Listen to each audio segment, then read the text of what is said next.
जय हिंद मेरे प्यारे दोस्तों, नेक्स्ट टाइम पर आपका स्वागत है। देखिए, कुछ दिन पहले 28 अगस्त 2022 को उत्तराखंड जो पीएससी है लोअर पीसीएस का, तो उसका मेंस एग्ज़ाम हुआ था। तो उसके अंतर्गत पे जो जीएस का जो ऐसे राइटिंग का पेपर था वो हम इस बार शॉर्टली डिस्कस करेंगे। कैसे एग्जामिनर ने आप लोगों के लिए क्वेश्चन पूछा था और हमें कैसे आंसर देना चाहिए, शॉर्टली रूप से प्रोवाइड करूंगा। इतना दे क्योंकि थ्योरेटिकल पोर्शन होता है, अगर आप इसके लिए प्रिपरेशन करते हो तो आप ऑटोमेटिकली रूप से जानते होंगे। उससे पहले कि हम आगे बढ़े, यदि आपके द्वारा हमारे इस चैनल नेक्स्ट टाइम को सब्सक्राइब नहीं किया तो सब्सक्राइब कीजिए तथा बेल आइकन को प्रेस कीजिएगा। जो भी कंटेंट है, जो भी इंफॉर्मेशन है हमारे द्वारा आप लोगों के लिए प्रोवाइड किया जाता है, तो उसका नोटिफिकेशन आपके पास शॉर्ट में उपलब्ध हो जाएगा। सबसे पहले बात करने वाले हैं ऐसे एंड जो है ड्राफ्टिंग के लिए, बेस के लिए आखिर कैसे किया जाता है ड्राफ्टिंग, उसका मैं यहाँ पे आपको पूरा इन्फॉर्मेशन बताऊँगा। ठीक है, क्या चीज़ क्या करनी है आपको, सब चीज़ यहाँ पर पता चल के जाएगा। सबसे पहले बात करें कि आपको देखो, मैंने एक खाका भी पहले बताया था कि पेपर कैसे सॉल्व करना होता है, कैसे पूछा जाता है, डायग्राम बेस में कितने पेजों का पेपर दिया जाता है, वो चीज़ तो हमने डिस्कस कर ली थी आंसर के लिए। देखिए, पेपर का है तो सबसे पहले लिखा है 3 घंटे में आपको 200 मार्क्स का यहाँ पे दिया जाएगा। मैक्सिमम जो मार्क्स है 200 का है। तो जैसे इंस्ट्रक्शन दिया गया, ऑल क्वेश्चन आर कंपलसरी, सभी क्वेश्चन आपको कंपलसरी करना है और प्रत्येक प्रश्न के अंक उनके अंत में ही इंगित किया गया। ठीक है, मार्क्स एलोकेटेड टू इस question are indicated at its end में, उसके लास्ट में जहाँ पर भी दिया गया। अब थर्ड इंस्ट्रक्शन दिया गया है, question number 1 can be attempt, इसके अंतर्गत पर अदर इन हिंदी और इन इंग्लिश। आप क्या कर सकते हैं, प्रश्न संख्या 1 का उत्तर आप हिंदी अथवा अंग्रेजी में दिया जा सकता है, ये वाली बात कही गई। और लास्ट में चौथा इंस्ट्रक्शन दिया गया है, in letter writing don't write your name address and roll number, if necessary candidate can write XYZ। अगर कहा जा रहा है कि अगर कोई ऐसे राइटिंग यहाँ पे दी गई है तो आपको ध्यान में रखना है कि वहाँ पर आपको कोई अपना नाम या रोल नंबर एटसेट्रा इस चीज़ें नहीं डालनी है। अब आपको ध्यान में रखना है कि उसके जगह अगर कंपलसरी है, नेसेसरी जैसे कैंडिडेट से कहा गया है तो नेसेसरी अगर तो आपको XYZ वहाँ पर लिख देना है। इंस्ट्रक्शन जो दिया उन चीज़ों को ध्यान से फॉलो करो। बहुत सी चीज़ें आप लोगों के लिए यहाँ पर, ये इन्फॉर्मेशन ही काफ़ी इंपॉर्टेंट हो जाता है जानने के लिए। आने वाले टाइम पर अगर आप मेंस के लिए प्रिपरेशन कर रहे हैं तो आप सॉलिड रूप से समझ सकते हैं कि आपको कैसे करके अपनी सावधानी प्रत्येक चीज़ बरत के रखनी है अपने एग्जाम के लिए। सबसे पहले क्वेश्चन के अंतर्गत पे बात करेंगे तो लगभग क्या होता है ना कि यूपीएससी या स्टेट पीएससी बेस के अपर लोअर या बहुत चीज़ें जैसे होते हैं तो मेंस में इसी रूप से क्वेश्चनों को स्ट्रक्चर बना रहता है, लेकिन थोड़ा सा अंतर रहता है वर्ड लिमिट या क्वेश्चनों का जो है एक एबिलिटी है, एक प्रकार से उनका कह सकें कि लेवल के बेस से क्वेश्चन थोड़ा सा पूछता है बस, और ज़्यादा कोई अंतर नहीं रहता है। अब ऐसे के लिए हम बात करें तो सबसे पहले कहा गया, क्वेश्चन को ध्यान से पढ़ो। पहला नंबर कहा गया है इसके अंतर्गत पे राइट एन ऐसे on any one of the following topics in about 400 word. लिखा गया है कि एक शीर्षक के अंतर्गत पे आपको 400 वर्ड के अंतर्गत पे ऐसे लिखनी। क्या कहा गया है, राइट एन ऐसे on any one of the following topic in about 400 word. पहले नंबर की बात करें तो भारतीय साहित्य और समाज का अंतर संबंध। देखिए, या तो आपको देखिए 1 2 3 4 5 6 1 2 3 4 5 6 6 टॉपिकें दी गई है। 6 टॉपिक में से आपको 400 शब्दों में एक टॉपिक पर क्या करना है, ऐसे लिखनी है, वो होगा आपका 50 अंकों का। सबसे पहले बात करें तो आप देखिए किस पर लिख सकते हैं, यहाँ पर डिपेंड करता है जो क्वेश्चन आपको आ रहा है। सबसे पहले बात करेंगे भारतीय साहित्य और समाज का अंतर संबंध। और भारतीय जो साहित्य है, जो यहाँ पे इंडियन जो यहाँ पर अगर लिटरेचर की बात करें एंड सोसाइटी बेस के अंतर्गत पे, और जो सोसाइटी है उसके अंतर्गत पे जो इसके अंतर्गत पे अंतर संबंध है, इंटर रिलेशनशिप जैसे यहाँ पर बात कही गई है, तो इनके बीच में आपको लिखनी है। प्रस्तावना आएगा, लास्ट में उपसंहार आएगा, बीच में अर्थ आएगा, महत्व आप किस रूप से देखते हैं एटसेट्रा, जो भी है नेगेटिव पॉजिटिव पॉइंट है, सब चीज़ें रिलेट करनी होती है। देखिए, दूसरा टॉपिक है यहाँ पे समान नागरिक संहिता, आवश्यकता और औचित्य। देखिए, यूनिफॉर्म जो सिविल कोड है इसके अंतर्गत पे रिक्वायरमेंट एंड जो है इसके अंतर्गत पे जस्टिफिकेशन बेस के अंतर्गत पे कह रहा है कि इसका क्यों आवश्यकता है इन चीज़ के लिए। आप लिख सकते हैं क्यों आवश्यकता है, क्यों नहीं होनी चाहिए, कैसे करना चाहिए, क्या उसमें होना चाहिए एटसेट्रा, सारा आ जाता है। आगे बात करेंगे भारत में महिलाओं की सामाजिक स्थिति क्या है, सोशल जो है status of women in India, इसके बाद में बात करेंगे। फिर आगे है हिंदी साहित्य के विकास में उत्तराखंड में रचनाकारों का योगदान। देखिए, हिंदी जो साहित्य है तो उसके विकास में क्वेश्चन को ध्यान से पढ़ो कि उत्तराखंड के जो रचनाकार है उनका क्या योगदान है, कंट्रीब्यूट क्या है, उनका योगदान क्या है, जो भी यहाँ पे हिंदी साहित्य के थे प्रमुख रूप से। ठीक है, आप समझ गए होंगे। आगे बात करेंगे, आगे है पर्यावरण और जैव विविधता। पर्यावरण 2 टॉपिक हैं, इन्वायरमेंट हो गया, जैव विविधता होगी। इसके अंतर्गत पे दोनों आपको देखने हैं। बायोडाइवर्सिटी क्या है, difference between, what is the difference between environment and biodiversity. दोनों चीज़ों को ध्यान से टॉपिक रिलेट करो। जो दिख रहा है वो होता है नहीं, आपको बारीकी से अध्ययन करनी होती है। यूपीएससी बेस को हो, स्टेट पीएससी के अंतर्गत पर मुख्य परीक्षा मेन एग्जाम जो भी लिख रहे हैं, ऐसे राइटिंग के बेस में बहुत सारी सावधानियां। आगे बात करेंगे, लास्ट टॉपिक है इसमें, प्राकृतिक आपदाएं उत्तराखंड के विकास में बाधा किस प्रकार कर रही हैं। देखिए अगर बात करें तो जो नेचुरल यहाँ पे क्लाइमेट्स आर हिडन कर रही, बहुत चीज़ें होती है hinders in development of Uttarakhand. इसके अंतर्गत पे किस प्रकार हिंडर्स कर रही है, मतलब लॉस किस प्रकार से कर रही है, इन्वायरमेंट आपदाएं किस प्रकार से हानि पहुंचा रही है, प्राकृतिक आपदाएं उत्तराखंड के विकास में किस प्रकार से बाधा पहुंचा रही है, इस चीज़ को आपको देखनी है। ठीक है, समझ गए होंगे। इसके अंतर्गत पे एक अगर कोई टॉपिक आता है तो एक लिखने होता है। अगर आने वाले टाइम पर अगर आप मुख्य परीक्षा में बैठते हैं अपर या लोअर, तो उसी प्रकार से ऐसे क्वेश्चन होती है। एक लिखना होता है 400 वर्डों पे 50 अंक का। आप समझ गए होंगे, काफ़ी अच्छे टॉपिक देंगे सारे के सारे, ऐसा लग रहा है कि सारे के सारे लिख लेंगे, ऐसे वाले टॉपिक है। लेकिन जब सावधानी बरतनी है जो आपको कंप्लीट रूप से आना है। देखिए दूसरा क्वेश्चन है इसके अंतर्गत पे, निम्नलिखित जो है अवतरण को सावधानी पूर्वक पढ़कर इसके नीचे दिए गए प्रश्नों के उत्तर आपको लिखने हैं। पहले वाले क्वेश्चन को तो आपको हिंदी या इंग्लिश जिसमें भी आंसर तो कोई दिक्कत नहीं है, और दूसरे में कोई ऐसा इंस्ट्रक्शन है नहीं। यहाँ पर कहा गया है कि समस्त संसार के विभिन्न भिन्न राष्ट्रों और जातियों को देखने से मालूम हो जाता है कि राष्ट्रीयता का भाषा और साहित्य के साथ बहुत ही घनिष्ठ संबंध है। ऐसा होना स्वाभाविक ही है, क्योंकि राष्ट्रीयता और जातीयता के अंगों में सबसे अधिक आवश्यक अंग एकता है, और वह एकता किसी विषय विशेष में हो। वह एकता जितनी व्यापक होगी उतनी ही राष्ट्रीयता में स्थिरता होगी और वह शक्तिशाली होगी। भावों की एकता अन्य सब प्रकार की एकताओं का मूल है, और यह भावों की एकता तभी हो सकती है जब वे विभिन्न व्यक्ति जिनके द्वारा राष्ट्रीयता का निर्माण होता है और अपने भावों को एक दूसरे पर क्या किया जा सकता है, एक दूसरे पर व्यक्त कर सके। इस महान कार्यों के लिए एक भाषा की अत्यंत आवश्यकता है। साहित्य क्या है? साहित्य मानव जाति के उच्च से उच्च और सुंदर से सुंदर विचारों तथा भावों का वह गुच्छा है, जिसकी बाहरी सुंदरता और भीतरी सुगंध दोनों ही मन को मोह लेते हैं। कोई जाति तब तक बड़ी नहीं हो सकती जब तक कि उसके भाव और विचार उन्नत न होंगे, तब उनका विकास उस जाति के साहित्य के रूप में हो सकता है। इसलिए जाति या राष्ट्र के साहित्य के उत्थान के साथ साथ उस जाति या राष्ट्र की भी उन्नति और उत्थान होना स्वाभाविक है।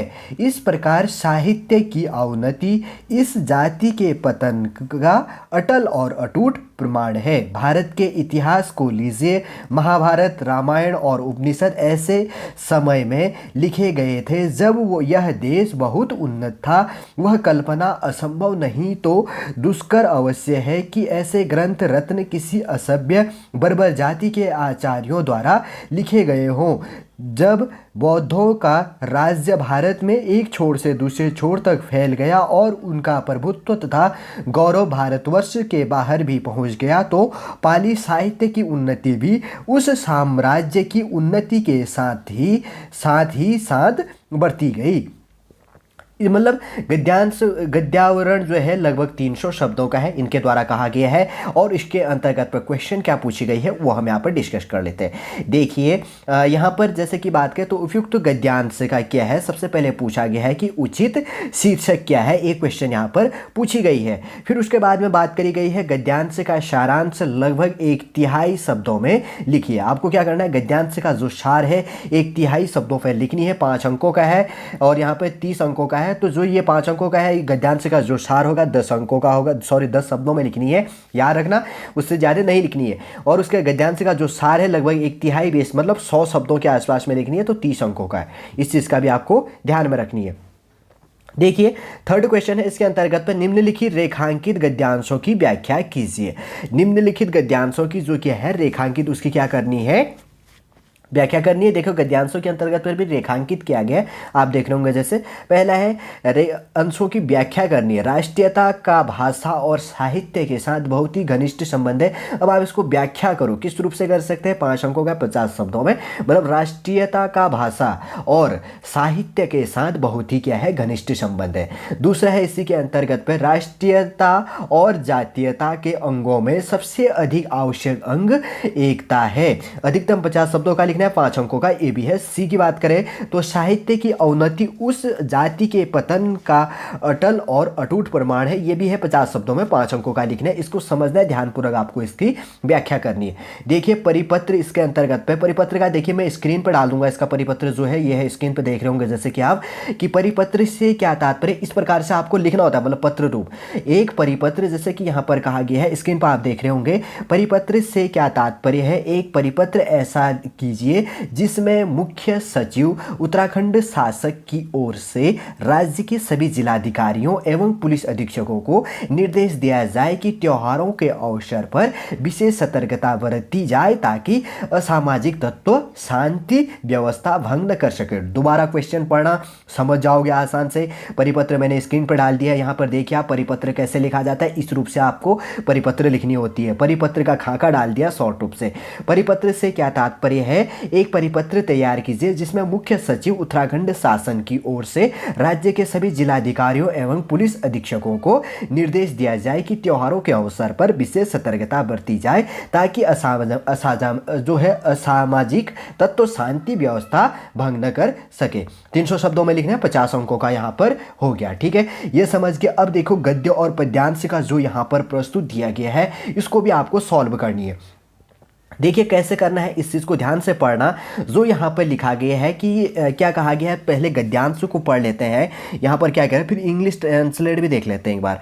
प्रजातंत्र के एक नागरिक की मुख्य विशेषताओं में से एक है अपने साथियों के जीवन को अच्छा बनाने की चिंता होना, उसमें सामाजिक उत्तरदायित्व का भाव, अपने तात्कालिक स्वार्थों को भूल जाने की भावना, अपने वर्ग के स्वार्थों को सामाजिक भलाई के लिए त्याग देने की प्रवृत्ति तथा समुदाय के प्रति अपने कर्तव्य को पूरी तरह निर्वहन करने की आवश्यकता होती है। आपको ये ट्रांसलेट करना है इंग्लिश पे। अगर आप ट्रांसलेट कर लेते तो 25 मार्क्स आपको दिया जाएगा। अगर इसी के अंतर्गत अगर इसके ट्रांसलेट की बात करें तो ट्रांसलेट के बेस के अंतर्गत पे क्या होगा, वन ऑफ द मेन जो है characteristic of the citizen of a democracy to be concern about making the life of one comrade better, a sense of social responsibility, a sense of forgetting on immediate interest, a tendency to sacrifice the interest of one class for the public good and a sense of full,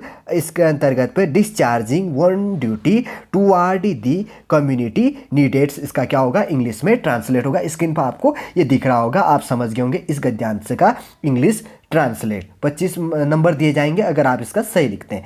अब चलिए अब हम बात करते हैं question number 5। देखिए question number में 5 पे जो ये पूछा गया है इसके अंतर्गत पे, तो ये जो गद्यांश दिया गया है इंग्लिश में, जो गद्यांश दिया गया है उसको हिंदी पे ट्रांसलेट करना है। हम एक बार गद्यांश पढ़ लेते हैं, मतलब जो इंग्लिश पे दिया गया है, फिर हिंदी में क्या कहेंगे उसके बारे में बात कर लेंगे। जैसे लिखा गया है यहाँ पर, our country is occasionally describe as a rich country but inhabited by the poor, in other words the rich natural resource of India are not properly exploited for the इसके अंतर्गत पे betterment of the people। ठीक है, if it is done then it can provide earning 2 millions, इसके अंतर्गत पे gradual existence of our cottage industry during the periods of foreign dominance. ठीक है, हैज इसके अंतर्गत पे यहाँ पर बात करें तो एक काफ़ी अच्छा पैराग्राफ दिया गया है। जैसे बात कर रहा ना, पूरा जो पैराग्राफ इसके अंतर्गत पे बात करें, एक अच्छा पैराग्राफ दिया गया है। हैज़ प्रैक्टिकली इसके अंतर्गत पे रुइंड जिसे कहेंगे, अगर रुइंड का मतलब होता है बर्बाद करना। ठीक है, to economy of our people particularly of the rural area, unplanned establishment of large scale industry has displaced our, इसके अंतर्गत पे traditional cottage and small scale industry. All these factors are responsible for our unemployment problem. ठीक है, जो ये गद्यांश से दिया गया, हमने बात करी। अगर इसके हिंदी में ट्रांसलेट की बात करें तो आप स्क्रीन पे देख सकते हैं कि यहाँ पर पूरा थ्योरी लिख दिया। ये हमारा देश कभी कभी एक अमीर देश के रूप में होता लेकिन गरीबों का निवास होता है। दूसरे शब्दों में अगर बात करें तो भारत के समृद्ध प्राकृतिक संसाधन लोगों की भलाई के लिए शोषित संपत्ति नहीं है। अगर ऐसा किया जाता है तो यह लाखों लोगों को कमाई प्रदान कर सकता है। विदेशी प्रभुत्व की अवधि के दौरान हमारे कुटीर उद्योग के धीरे धीरे विलुप्त होने और हमारे लोगों विशेषकर ग्रामीण क्षेत्र की अर्थव्यवस्था को व्यवहारिक रूप से बर्बाद कर दिया है। बड़े पैमाने के उद्योगों की अनियोजित स्थापना ने हमारे पारंपरिक कुटीर और लघु उद्योगों को विस्थापित कर दिया है। ये सभी कारक हमारी बेरोजगारी की समस्या के लिए जिम्मेदार है। इसका क्या हो गया, ट्रांसलेट हो गया। ठीक है, समझ गए होंगे। फर्स्ट पेपर में यही 5 क्वेश्चन पूछा गया था। अब हम बात करते हैं दूसरे नंबर का दूसरा जो क्वेश्चन है इसके अंतर्गत वह जीएस पर, उस पर कैसे क्वेश्चन पूछा गया था। ठीक है, चलिए दूसरे पेपर की ओर आगे बढ़ते हैं। देखिए अब हम आगे जीएस दूसरे पेपर पे। देखिए इसका अगर जैसे यहाँ पे लिखा गया है जनरल स्टडी होगी, आप समझ गए होंगे, ज़्यादा कोई इतना समझाने की यहाँ पर आवश्यकता है नहीं। अब देखिए ये भी वही था, 3 घंटे के अंतर्गत पर आपको 200 मार्क्स का आपको पेपर सॉल्व करना था। जीएस के अंतर्गत पे सबसे पहले क्वेश्चन पूछा गया है, यहाँ पर लिखा गया जैसे कि आप देख रहे होंगे कि गोविंद वल्लभ पंत के राजनीतिक योगदानों पर प्रकाश डालें।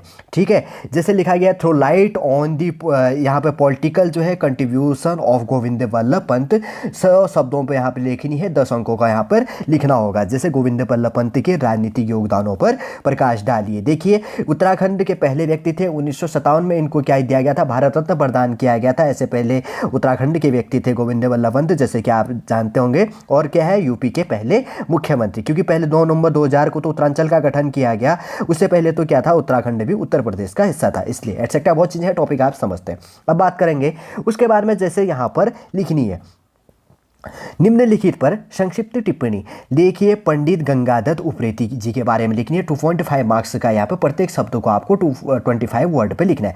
देखिए जो समता समाचार पत्र होता है, कहाँ से प्रकाशित होता है, क्यों प्रकाशित किया जाता है, एक्सेट्रा जो भी चीज़ें आप जानते हैं इसके बारे में बात करनी है।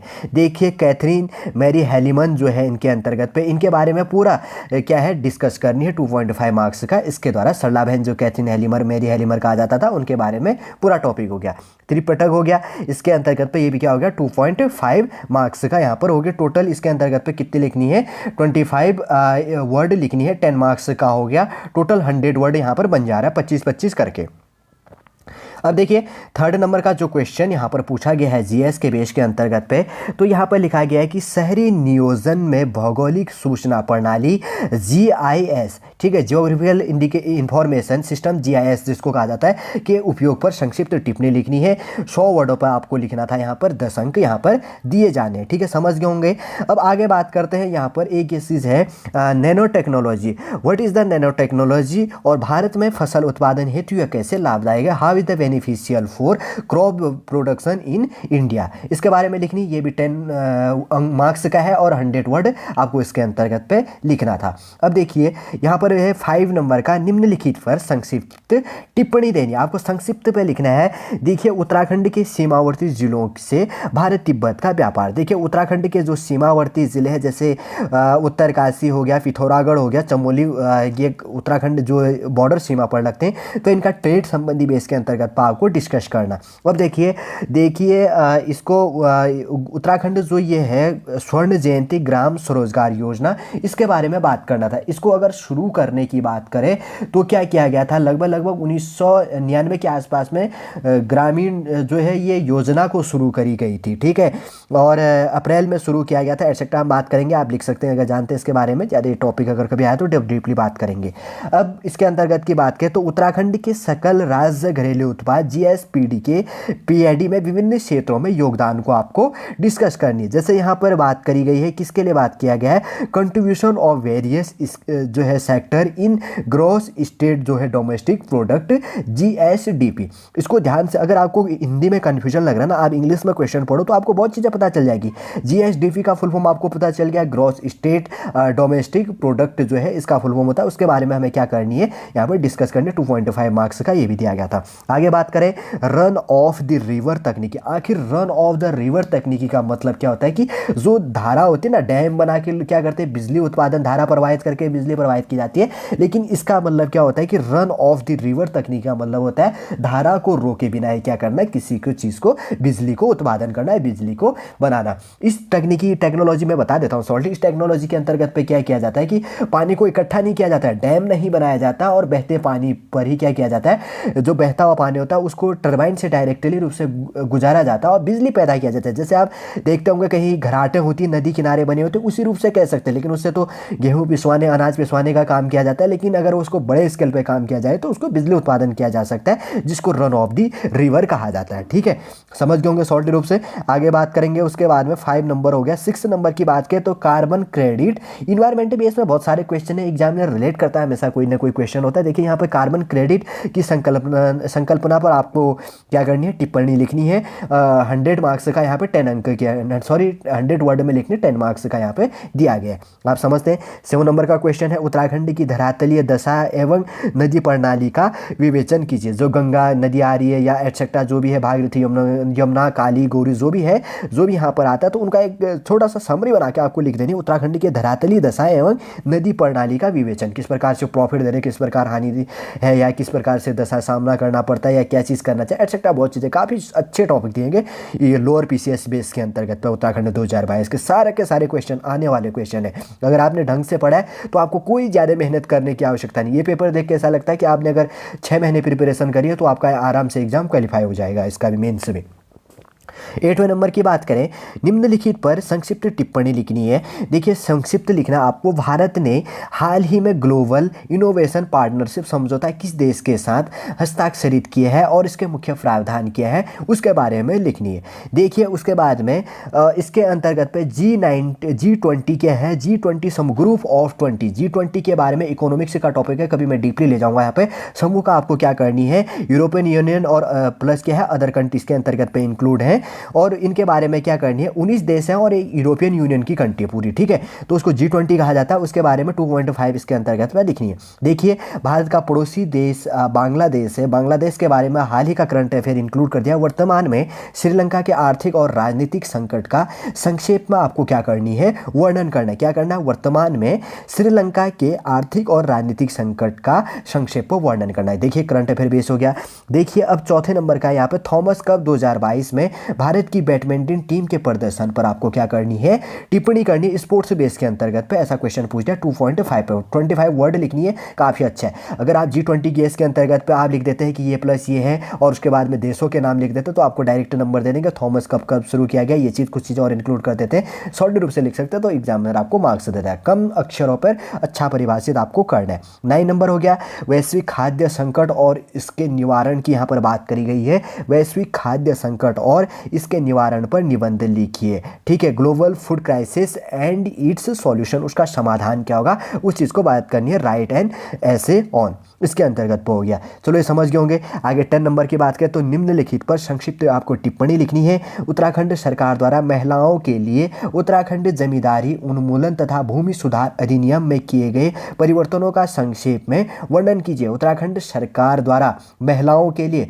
उत्तराखंड जमींदारी उन्मूलन तथा भूमि सुधार अधिनियम में किए गए परिवर्तनों का, जैसे आपने सुना होगा ना कि उत्तराखंड के अंतर्गत पर अगर आप अपनी वाइफ या लड़की या औरत के नाम पर जमीन रजिस्ट्री करते हैं तो आपको बहुत सारी प्रॉफिटें दी जाती है, एटसेट्रा बहुत चीज़ें बात करनी होती है। वहाँ पे 25 वर्डों में आपको ये प्रदर्शित करनी है। ठीक, और उसके अंतर्गत तो दूसरा है उत्तराखंड पलायन आयोग क्या है, इनमें उद्देश्यों का उल्लेख। देखिए उत्तराखंड के अंतर्गत पे एक तो क्या होता है कि एक डिस्ट्रिक्ट से दूसरे डिस्ट्रिक्ट में पलायन, एक राज्य से दूसरे पलायन, और एक राज्य से दूसरे राज्य में, एक देश से दूसरे देश में पलायन। पलायन के भी अलग तरीके होते हैं, लेकिन हमें बात करनी स्टेट पीएससी है। लोअर का तो उत्तराखंड की बात कही गई, तो उत्तराखंड पलायन आयोग क्या है, आयोग के बारे में बताना है और उसका उद्देश्य, क्यों आयोग का गठन किया गया और उसका पर्पज क्या है, वो यहाँ पर बात करनी थी।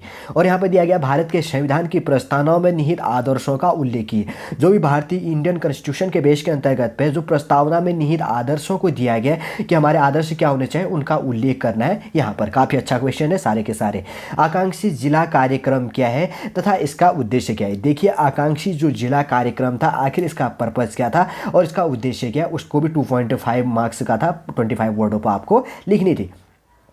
आगे बात करेंगे, यहाँ पर है 11 नंबर का क्वेश्चन, एक मजदूर संघ ने, देखिए कि शायद मुझे लग रहा है केस स्टडी बेस है, क्या भी बताता हूँ उसको। एक मजदूर संघ के लिए न केवल सहयोग अपितु राज्यों के मध्य प्रतिस्पर्धा की भी आवश्यकता होती है। इस कथन का विश्लेषण कीजिए तथा इस दिशा में विगत वर्षों में केंद्र द्वारा लिए गए नीतिगत निर्णयों का उल्लेख करना है। सेंट्रल गवर्नमेंट के द्वारा क्या निर्णय लिया गया उस पर बात करना है कि एक मजदूर संघ, देखिए जो लेबर यूनियन वहाँ पर होता है, के लिए न केवल सहयोग, मतलब एक जो मजदूर संघ है उसके लिए न केवल सहयोग अपितु क्या है कि राज्यों के मध्य प्रतिस्पर्धा, देखिए प्रत्येक राज्यों के अंतर्गत पर जो प्रतिस्पर्धा है की भी आवश्यकता होती है, इसके बारे में आपको लिखना है। और केंद्र द्वारा लिए गए नीतिगत निर्णयों का भी आपको क्या करनी है, उल्लेख करनी है। 10 मार्क्स का और 100 वर्ड में काफ़ी अच्छा दिया गया क्वेश्चन भी लिखने के लिए, बहुत सारा, आप 100 क्या 500 वर्ड इसके अंतर्गत पर आराम से लिख सकते हैं। 12 नंबर का क्वेश्चन है, यहाँ पर पूछा गया है जो कंप्यूटर की सेंट्रल प्रोसेसिंग यूनिट इकाई, जिसको सीपीयू कहा जाता है शॉर्ट में, सेंट्रल प्रोसेसिंग यूनिट क्या है, इसके मुख्य घटक जिसको कंप्यूटर का ब्रेन कहा जाता है, सीपीयू को, इसके बारे में लिखनी। इसके मुख्य घटक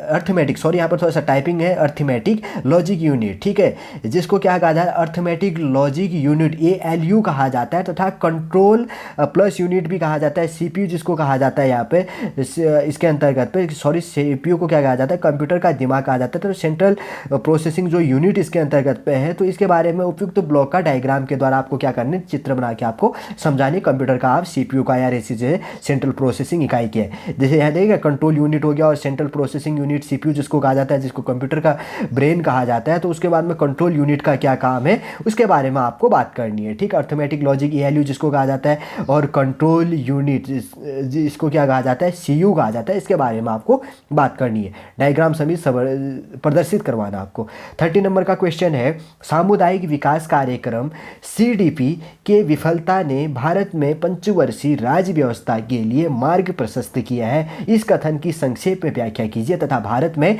पंचायती राज व्यवस्था की प्रमुख उपलब्धियों का उल्लेख कीजिए। जब देश आज़ाद हुआ उसके बाद में पंचवर्षीय जो योजना शुरू की गई थी उसके बेस के अंतर्गत से सामुदायिक विकास कार्यक्रम जिसको CDP कहा जाता है उसके बारे में पूरा क्या करना है, डिस्कस करनी है। काफ़ी अच्छा टॉपिक है ये भी।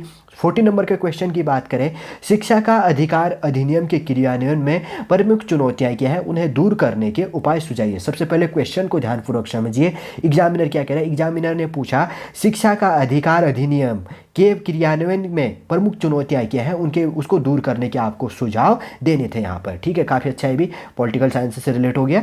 अब बात करें यहाँ पे निम्नलिखित पर आपको क्या करनी है, संक्षिप्त टिप्पणी लिखनी है। टिप्पणी की बात करें तो सबसे पहले आ गया भक्त दर्शन, नानक मत्ता, और उसके बाद में मनसबदारी प्रथा। मनसबदारी प्रथा क्या था, नानक मत्ता क्या है, ये तो हो गया उधम सिंह नगर के अंतर्गत पे नानक मत्ता डैम के बारे में, और मनसबदारी प्रथा क्या थी इसके अंतर्गत पे क्या किया जाता है, और गीता रहस्य क्या है इसके बारे में यहाँ पर डिस्कस करनी थी। प्रत्येक 2.5 मार्क्स का 25 का यहाँ पर क्वेश्चन था, ठीक है। 25 वर्डों पर आपको लिखने थे, 10 मार्क्स का टोटल हो गया था, 100 वर्ड बन रहा था, इसलिए एवरेज ऑन प्रत्येक को कितने 20-25 वर्डों पे बांटा गया है। आगे बात करेंगे 60 नंबर का जो क्वेश्चन है, निम्नलिखित पर संक्षिप्त टिप्पणी लिखनी थी। उत्तराखंड में पंचप्रयाग, देखिए कर्णप्रयाग, रुद्रप्रयाग, देवप्रयाग, 2-3 एक्स्ट्रा जो भी चीज़ है उनके बारे में लिखना था। ये 2.5 मार्क्स का बहुत अच्छा टॉपिक है। उसके बाद में नंदा देवी राजजात यात्रा, देखिए नंदा जो चमोली पर शुरू किया जाता है नंदा देवी राजजात, तो क्या होता है उसके बारे में आपको लिखना था। देखिए मसकबीन, जो मसकबीन एक बैंड बाजे के रूप में होता है, मसकबीन के बारे में आपको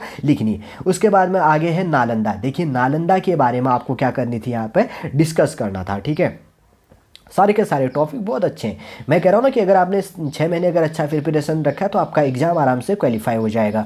70 नंबर का क्वेश्चन है यहाँ पे, भारत में जनसंख्या वृद्धि के विभिन्न काल अवस्थाओं की समीक्षा कीजिए, ठीक है। इकोनॉमिक्स बेस से रिलेट हो गया ये क्वेश्चन आपका। भारत में जनसंख्या वृद्धि के विभिन्न कालों अवस्थाओं की आपको क्या करनी है, समीक्षा करनी है। जनसंख्या वृद्धि संबंधी जो प्रत्येक 10 साल पर जनगणना की जाती है, कब से शुरू किया गया, कब खत्म किया गया, हाल ही में 2011 में किया गया, अब 2021 में नई डाटा आएगी, तो 2011 तक आप क्या करेंगे, पूरा डिस्कस करेंगे, ठीक है। 1981 के बेस से लेकर 1972 में किया गया था, लेकिन असली 1981 से ली गई थी। 1980 फर्स्ट से लेकर 2011 के बीच में जितनी भी जनगणना का जो भी चीज़ चला है तो उसमें वृद्धि का क्या काल देखा गया उसको हमें बात करनी। पूरे भारत का राज्य की बात नहीं की, कुछ चीज़ अपना राज्य का लास्ट में आप इंक्लूड कर सकते हैं, ठीक ठीक, लास्ट जब आपका एवरेज बन जाता है। 80 नंबर के क्वेश्चन की बात करें तो यहाँ पर है, प्रत्येक को आपको 25 वर्डों के बेस के अंतर्गत पर लिखना है। 2.5 मार्क्स का 10 मार्क्स का हो गया, 100 वर्ड सहित सब बनेगा। 4 क्वेश्चन दिए होंगे, 25 को 100 ऐसे करके। जीन थेरेपी क्या है, जीन थेरेपी के विभिन्न प्रकार क्या है, इन चीज़ों को बात करनी है। दूसरा नंबर है ध्रुवीय उपग्रह प्रक्षेप्य वाहन जो है PSLV तथा भूतुल्यांकी उपग्रह प्रक्षेप्य वाहन GSLV। PSLV और पोलर सैटेलाइट लॉन्च व्हीकल कहा जाता है, जियो सिंक्रोनाइज्ड लॉन्च व्हीकल जिसको कहा जाता है, उसके बारे में यहाँ पर लिखा होगा। सैटेलाइट लॉन्च व्हीकल इंग्लिश में नीचे भी बात करी गई, वहाँ से पढ़ सकते हो। तो इनके बारे में बात करनी कि क्या चीज़ होता है, इनकी मार्क्स मतलब इनका कितनी सीमाएं होती हैं, क्या चीज़ प्रॉफिट होता है। काफ़ी अच्छा टॉपिक है, करंट अफेयर बेस से रिलेट हो गया ये भी।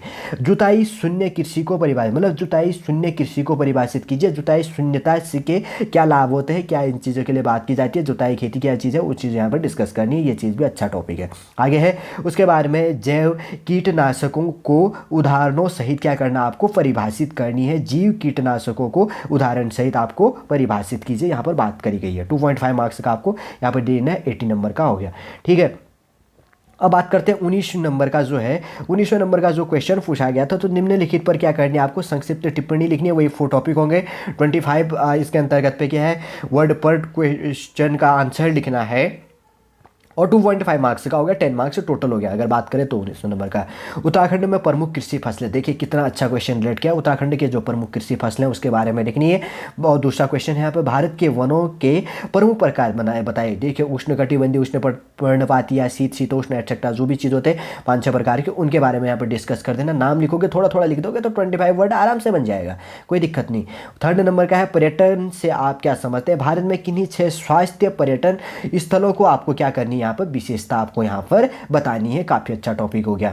4th नंबर की बात करें, कोयले का शक्ति संसाधन के रूप में महत्व बताइए तथा कोयले के प्रमुख उत्पादक देशों के नाम दीजिए। देखिए कोयले का जो शक्ति संसाधन के रूप में आपको क्या करनी है, इसके महत्व को बताना है और कोयले के प्रमुख जो उत्पादन देश है उनके बारे में डिस्कस करनी है। देखिए कितना अच्छा टॉपिक है भी। और उसके बाद की बात करें तो 20 नंबर का है, ये मैथ्स बेस से थोड़ा सा रिलेट हो गया। यहाँ पर बात करी गई है एक परिवार का मासिक व्यय निम्न अनुसार है। देखिए मकान का किराया इसका 20, भोजन 20, यात्रा 50 और शिक्षा 25 और बचत 20 हो गया। यदि शिक्षा का तथा यात्रा पर खर्च का अंतर 4000 है तो परिवार की कुल आय कितनी होगी, ये ज्ञात करना है। 10 अंकों का है आपका शब्द सीमा, 1000 वर्ड 100 वर्डों के बेस में आपको सॉल्व करनी है। ठीक है, शॉर्टली रूप से देखिए मैंने डिस्कस कर दिया उत्तराखंड लोअर PCS बेस के अंतर्गत पे GS और ऐसे आपको कैसे लिखनी है, कुछ कुछ टॉपिकों का हल्का डिस्कस कर दिया। अगर ज़्यादा टाइम मिलेगा तो और डीपली क्वेश्चन लेके हम यहाँ पर डिस्कस करेंगे। चलिए दोस्तों समझ गए होंगे, शॉर्ट रूप से इन्फॉर्मेशन प्रोवाइड कर दिया गया। 28 अगस्त को उत्तराखंड लोअर सबऑर्डिनेटेड का जो एग्जाम हुआ था, कैसे यहाँ पर आपके ऐसे राइटिंग बेस के लिए और कैसे GS बेस में क्वेश्चन पूछा था, पूरा डिस्कस कर दिया। आपके आने वाले एग्जामों पर काफ़ी अच्छा मददगार साबित होगा। अगर आपको क्वेश्चन नहीं आता है आप सर्च करके डीपली इसका क्या कर सकते हैं, डिस्कस कर सकते हैं। चलिए दोस्तों